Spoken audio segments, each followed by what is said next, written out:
Do you say that? ప్రతి ప్రభుత్వానికి ప్రపంచంలో గూఢచార వ్యవస్థ లేని ప్రపంచమే ఉండదు, ప్రభుత్వమే ఉండదు. వాళ్ళు సమాచార సేకరణ చేసి ప్రభుత్వానికి ఇస్తారు. సాయంత్రానికో పొద్దున్న early morning, every morning intelligence comes and brief the chief minister about the law and order situation. చాలా ఉంటాయి మన దగ్గర. హైదరాబాద్లో పేలుళ్ళు జరిగినాయి, అట్లాంటిది ఏదైనా ఉంటుంది, ఇంకేదైనా ప్రమాదాలు ఉంటాయి, కొన్నిసార్లు కొన్ని విచిత్రమైన దొంగల ముఠాలు వస్తాయి. అట్లాంటివన్నీ కూడా సమాచారం సేకరించి ఇస్తూ ఉంటారు. ఏం చేయాలో చెప్తారు. దాన్ని బట్టి గవర్నమెంట్ ఏంటంటే వివిధ శాఖల అధికారులకు అప్రమత్తం చెప్పి కల్తీ విత్తనాలు ఉంటుంది, దాని మీద కూడా ఇస్తారు. వాళ్ళు ట్యాపింగ్ చేస్తాడా టూపింగ్ చేస్తాడా మాకేం తెలుస్తుందా? నాకు అర్థం కాదు. No minister is concerned with that, no chief, అసలు కన్సర్న్ ఉండదు. We are only concerned with the reports given by the intelligence. The way they brought the report we don't know. That is purely internal matter of the police department. And ఇంకోటి అండి, అదేదో మీరు పెద్ద భ్రమలో ఉన్నారు. పోలీసులు ఎప్పుడు ఫోన్ ట్యాపింగ్ చేసినా బాజాప్తాగా టెలిగ్రాఫ్ యాక్ట్ ప్రకారం 1869 టెలిగ్రాఫ్ యాక్ట్ ప్రకారం బాజాప్తా రాష్ట్ర హోమ్ సెక్రటరీ పర్మిషన్ తీసుకొని చేస్తారు. పర్మిషన్ లేకుండా చెయ్యరు. ఇది ఇంగితమైన ప్రతి ఒక్కరికి తెలుసు. తర్వాత తీసుకున్న దాన్ని డిమాలిజ్ చేయొచ్చని కూడా ఉంది ఆ చట్టంలో. ఒక నిర్ణీత వ్యవధి తర్వాత వాళ్ళు సేకరించిన సమాచారాన్ని డిమాలిజ్ చేయొచ్చని కూడా అదే యాక్ట్లో ఉంది. ఇది తెలియకుండా అదేదో పెద్ద భయంకరమైన వ్యవహారం అన్నట్టు, దానిలో ఏదో తోకమట్టం ఏదో కొండందో వెలకబట్టుకున్నాం అన్నట్టు ఏమి బట్టి ట్రాష్ గ్యాస్ దాంతో ఏం అయ్యేది. మీరు ఆ భ్రమలు ఉండకండి సార్. తెలంగాణ ఉద్యమ సమయంలో 2001 నుంచి 2014 దాకా కేసీఆర్ కుటుంబ సభ్యులకు పారాగాన్ చెప్పులు వేసుకోనేటువంటి వ్యక్తులు అదే సమయంలో డీజిల్ పోసుకుందామన్నా కూడా కారుకు అట్లాంటి పరిస్థితులు ఉన్నటువంటి వారు ఈరోజు లక్షల కోట్లు సంపాదించారు. వాళ్ళ డబ్బునంతా స్వాధీనం చేసుకుంటామని పదే రేవంత్ రెడ్డి చెప్తున్నారు. చాలా సంతోషం. చేసుకోమని వెంటనే అర్జెంటుగా చేసుకోమని చెప్పాలా? పారాగాన్ చెప్పులు లేకుండా నేనుంటున్నా, రేవంత్ రెడ్డి ఉండినా ప్రజలకు తెలుసు కదా. పారాగాన్ చెప్పులు లేకుండా ఎవరు అనేది అందరికీ తెలుసు కదా దేశంలో. ఎవరు భూ కబ్జాదారు, ఎవరు బ్లాక్ మెయిలరు, ఎవరు ఓటుకు నేటు కేసులో పట్టుబడ్డరు, ఎవరు దొంగదందాలు చేసినారు, ఎవరు భూమాఫియా అందరికీ తెలుసు రాష్ట్రంలో. మాకు పారాగాన్ చెప్పులు లేని ఫ్యామిలీ అండి మాది. Sir Srinivas sir, city vision live. గతంలో రైతులకు ఉచిత ఎరువులని ఒక హామీ ఇచ్చారు, మీరు చాలా సంతోషపడ్డారు, ఆశపడ్డారు రైతులు.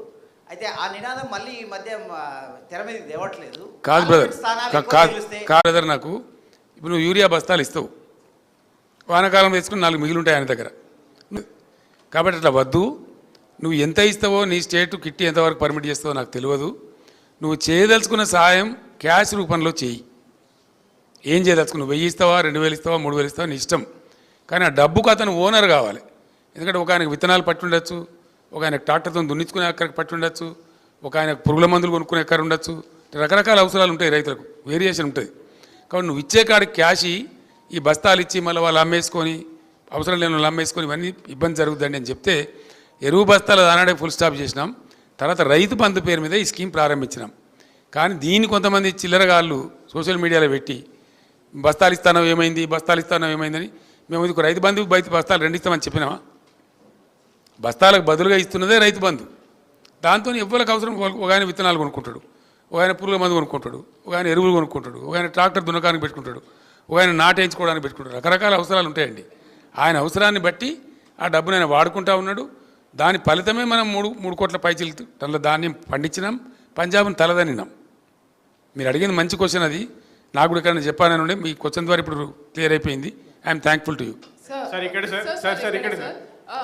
మీరు ఇండస్ట్రీస్ తమిళనాడుకి వెళ్ళిపోతున్నాయి అని చెప్తున్నారు. అయితే ముఖ్యమంత్రి చెప్తారు 13 ఇండస్ట్రీస్ గుజరాత్కి తీసుకెళ్ళడానికి మోదీ ట్రై చేస్తున్నారు, ఇంక్లూడింగ్ టెస్లా. దాని మీద మీరు ఎలా రియాక్ట్ అవుతారు సార్? ఇటువంటి చాతగాని ముఖ్యమంత్రుడు గుజరాత్కి పోతాయి, తమిళనాడుకి పోతాయి, కేరళకు పోతాయి, ఆంధ్రాకి పోతాయి. ఇంకేంది? ఎక్కడికి పోమ్మా? మీరే చెప్తున్నారు, మీ క్వశ్చన్లే ఆన్సర్ ఉన్నది. ఈయన ఏం చేస్తున్నాడు మరి? టెస్లా బిస్లా అంతా మోడీ అనుకొని పోతా ఉంటే ఈయన ఏం చేస్తున్నాడు?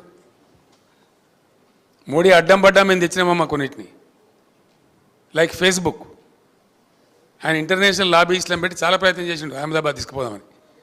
మేము అంతకన్నా పై ఎత్తుగడ వేసి దాన్ని ఇక్కడ తెచ్చినాం. మోడీని తట్టుకొని మేము ఒక 4-5 పరిశ్రమలు పెద్ద తెచ్చినాం ఇక్కడికి. సార్ ఇక్కడ సార్ మీరు మొన్న మెదక్లో మాట్లాడుతూ టైం కాగల సుమా, మళ్ళీ ఈసీ నిషేధం, మళ్ళీ అదో కథ. చెప్పండి సార్. ఇక్కడ సార్ మొన్న ఇక్కడ సార్ మీరు మొన్న మెదక్ మాట్లాడుతూ అసెంబ్లీలో చెల్లని రూపాయి పార్లమెంట్లో ఎట్లా చెల్లుతుంది అన్నారు. సో మన పార్టీ నుంచి కూడా కొప్పులీశ్వర్, ఆర్ఎస్ ప్రవీణ్ కుమార్, బాజిరెడ్డి ఇట్లాంటి వాళ్ళందరూ అసెంబ్లీ ఎన్నికల్లో ఓడిపోయారు. వాళ్ళు ఇప్పుడు ఎట్లా చెల్లుతారు? కరెక్ట్ క్వశ్చన్ మంచిగా అడిగిన మీరు. అది నేను మెదక్కు సంబంధించి అడిగిన. మీరు అడిగిన కానీ ఆర్ఎస్ ప్రవీణ్ మా పార్టీ నుంచి ఓడిపోలేదు, కొప్పులీశ్వర్ మాత్రం మా పార్టీ నుంచి ఓడిపోయిండు. చెల్లిచ్చేది చెల్లి అని ప్రజలు చెప్తారు, నేను చెప్పాల్సింది నేను ప్రజలకు చెప్పిన. సార్, రైతు బంధు విషయంలో కేటీఆర్ గారు ఈ మధ్యలో చెప్పారు, ఎక్కువ ఎకరాలు ఉన్న వాళ్ళకి ఇవ్వాలా లేదా అనేది కొంచెం సమీక్ష జరుగుతోంది అన్నటువంటి విషయం మీద కేటీఆర్ గారు ఆ మధ్యలో చెప్పారు. ఇప్పుడు వాళ్ళు కూడా 5 ఎకరాల లోపే ఇవ్వాలన్నటువంటి ఒక సూత్రప్రాయ నిర్ణయానికి వచ్చినట్టుగా తెలుస్తోంది. మీ అభిప్రాయం, మళ్ళీ ప్రభుత్వం అధికారంలోకి ఇప్పుడు ఆరో ఎకరం కూడా ఏమని ఏం చేసిండే? 6 ఎకరాల నుండి కోటీశ్వరుడా, 7 ఎకరాల నుండి కోటీశ్వరుడా? ఓ 15-20 ఎకరాలు దాటిన వాళ్ళకు లిమిట్ పెడితే అదొక అర్థం ఉంటుంది. 18.36%. తెలంగాణ జిఎస్డిపికి 18.36% కూర్చినటువంటి శాఖ వ్యవసాయ శాఖ, రైతాంగం, అగ్రికల్చర్ సెక్టర్ నుండి జిఎస్డిపికి వచ్చినటువంటి శాతం నేను చెప్పేది, విచ్ ఇస్ గ్రేట్. నేను అనుకున్న కళ నెరవేరింది.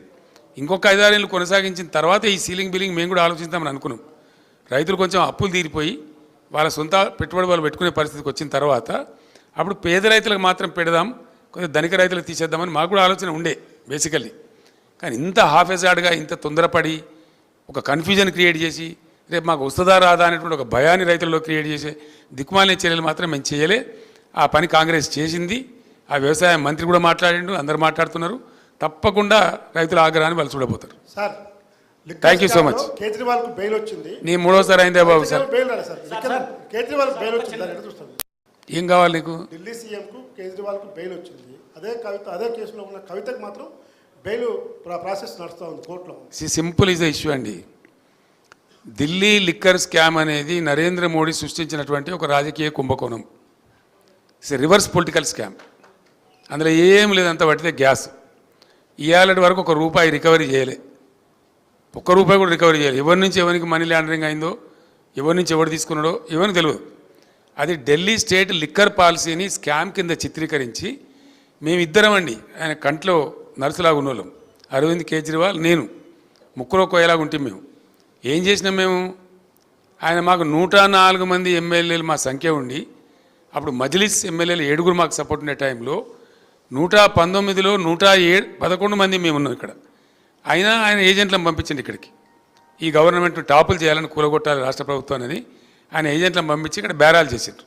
వాళ్ళని పట్టి నిర్బంధించి నేను జైల్లో వేసిన. ఇక్కడ వేయడమే కాదు, ఆ ఏజెంట్లను పంపించిన మూల సూత్రధారి బిఎల్ సంతోష్, ప్రధానమంత్రికి రైట్ హ్యాండు, జాతీయ కార్యదర్శి, ఆయనను పట్టుకరమని చెప్పి ఢిల్లీ సెంట్రల్ బీజేపీ ఆఫీస్ మీదకి మన పోలీసులను పంపించిన నేను.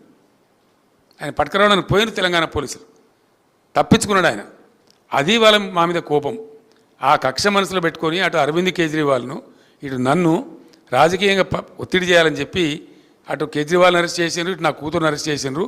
వాళ్ళు కడిగిన ముత్యాలలాగా బయటకు వస్తారు. అది స్కామ్ లేదు, బట్టిదే ట్రాషు. అది బూమరాంగ్ అవుతా ఉన్నది. ఇలా ఆ అమ్మాయి బతుకమ్మ ఉద్యమం చేసి తెలంగాణ ఉద్యమానికి ఎంతో కంట్రిబ్యూట్ చేసి అమెరికా నుంచి వచ్చి పాపం